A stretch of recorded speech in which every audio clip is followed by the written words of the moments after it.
नमस्कार मित्रों, मैं आपका मित्र दीपक तनेजा आप सभी का स्वागत करता हूँ। मित्रों, आज हम बात करने वाले हैं कुंभ लगन के अंदर गुरु ग्रह का मिथुन राशि में गोचर का प्रभाव क्या रहने वाला है। सबसे पहले हमें कुंभ लगन वालों के व्यक्तित्व के ऊपर बात करनी चाहिए। बहुत इंटेलिजेंट होते हैं, साइंटिफिक होते हैं, ह्यूमैनिटेरियन होते हैं, फिलॉसफिकल, गॉड गिफ्टेड टीचिंग और राइटिंग्स इनके अंदर क्वालिटीज़ होती हैं। ये ऑलरेडी पहले ही इन सब चीज़ों के अंदर बहुत एक्सपर्टाइज रखते होते हैं। ये ग्रुप्स में और ऑर्गेनाइजेशंस में बहुत ही अच्छे से काम करते हैं और हीलिंग के काम हो गए, इनमें बहुत अच्छे होते हैं। सर्विस ओरिएंटेड होते हैं, दूसरों को सेवा करने में इनका बहुत भाव रहता है। और पंचम भाव भी इसी प्रकार के गुणों को बता रहा होता है, वो भी इंटेलिजेंस, इंटेलेक्ट, मनोरंजन, आपकी क्रिएटिविटी, आपके आर्ट वर्क, आपको कहाँ जाकर बहुत अच्छा लगता है, रिक्रिएशन कहाँ आप पसंद करते हैं, वो पंचम भाव बता रहा है। अब ये आपकी मिथुन राशि भी उसी प्रकार की चीज़ों को बता रही है। वो ड्वेल साइन है, एरी साइन है, और उसके साथ साथ वो आपको creativity, scientific research, philosophical, writer, teacher, ये सब बनाने में हेल्प करती है। तो आप देखिए कितना ज़्यादा पर्सनालिटी मैच यहाँ पर हो रहा होता है। अडॉप्टेबल है, चेंजेबल है, चेंज होना पसंद करते हैं। वो एक जैसे मनोरंजन के साधन भी नहीं पसंद करेंगे, एक जैसी क्रिएटिविटी की साइड में भी जाना उन्हें नहीं पसंद। कभी कुछ करना पसंद करेंगे, कभी दूसरी चीज़ करेंगे। इसका ये अर्थ नहीं कि उनको किसी दूसरी चीज़ में इंटरेस्ट की कमी हो गई है, but they want something new in their life. और बहुत जल्दी वो किसी एक प्रकार की चीज़ से बोर हो जाते हैं। ये पंचम भाव में होने पर, पंचम भाव हमारे प्रेम संबंध हो गए, बच्चों की बात होगी, आर्ट, क्रिएटिविटी, इंटेलिजेंस, ये सब चीज़ों को बता रही होती है। तो आप ये अनुभव करेंगे कि आपके लिए तो ये गोचर बहुत ही वरदान देने वाला है, कि एक ऐसा गोचर जो आपकी पूरी पर्सनैलिटी को, स्किल्स को पूरी तरह बदल देगा। गुरु ग्रह जो एक्सपेंशन, विजडम, नॉलेज, राइटियस होना और दूसरों के प्रति फीलिंग्स रखना, उनके दुख सुख को अनुभव करके उनको दूर करने का प्रयास करना, ये ग्रह बहुत ही शुभ ग्रह यहाँ पर आपके पड़ रहा है।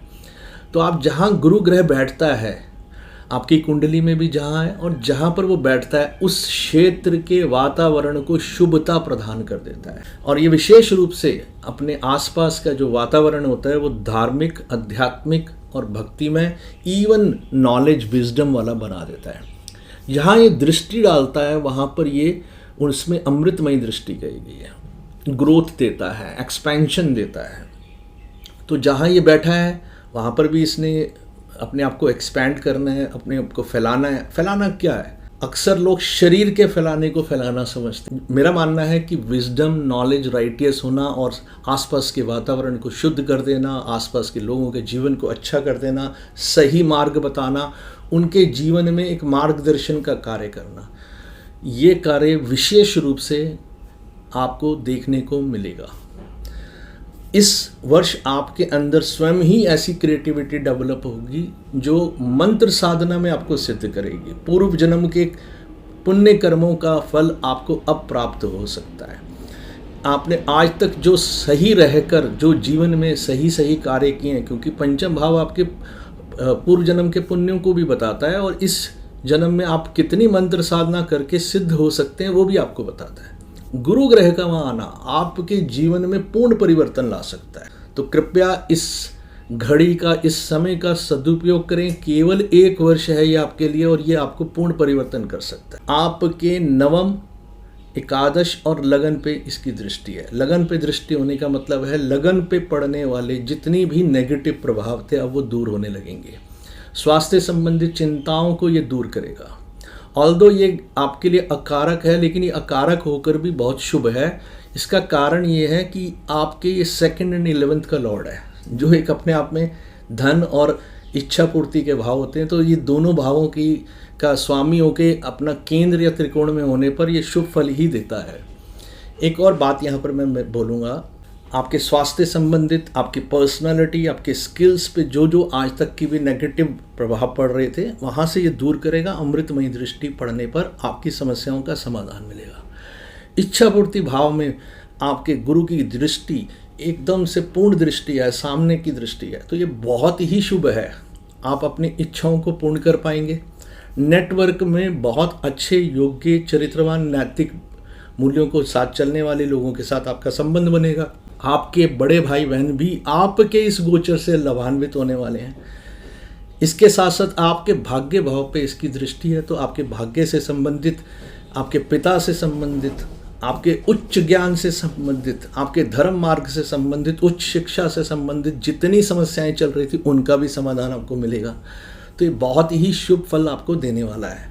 मैंने आपको पहले भी बताया कि केंद्र और त्रिकोण में बैठकर गुरु ग्रह कुंडली की सारे दोषों को दूर करने का कार्य करता है। एक और मैं यहाँ चीज़ बोलना चाहूँगा कि आपको केवल और केवल राइटियस वर्क पे जाना है, धर्म आधारित काम करना है, जो सत्य है, सही है, उस कार्य को करिए। ईश्वर अपने आप आपके सभी प्रकार के मार्ग खोलने वाला है।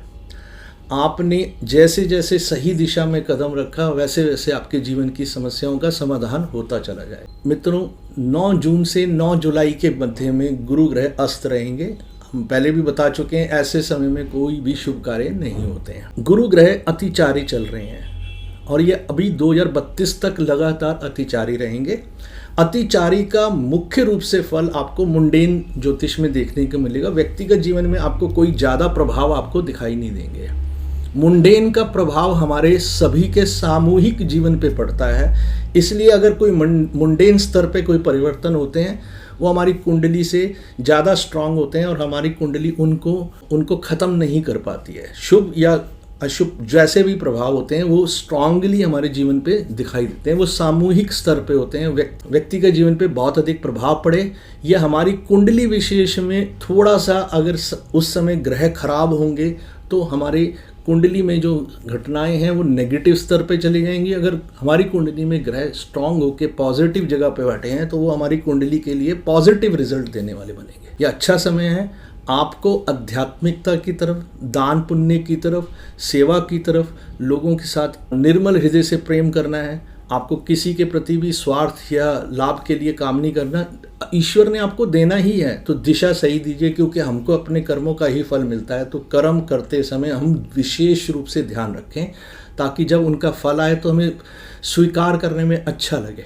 मित्रों, इसके साथ साथ आप लोग चने की दाल का दान करते हैं, गाय की सेवा करते हैं, केले के पेड़ की सेवा करते हैं और पीपल के पेड़ में जल देते हैं, श्री विष्णु जी के सहस्र नाम का जाप करते हैं, जाकर मंदिर में बृहस्पति देव के मंदिर में कहीं पर उनकी पूजा अर्चना करते हैं, तो ये आपको लाभ देगा, समस्याओं का समाधान मिलने चाहिए। बट पहला हमको कर्मों का फल मिलना है तो बी राइटियस, आपको सिर्फ सत्य धर्म के मार्ग पे चलना है। जैसे ही आप चलोगे इसका लाभ आपको मिलने लगे। तो मित्रों, एक शुभ अवसर का लाभ लें और अपने जीवन को सही दिशा दें, सफलता प्राप्त करें। मिलते हैं एक और वीडियो के साथ। नमस्कार, धन्यवाद।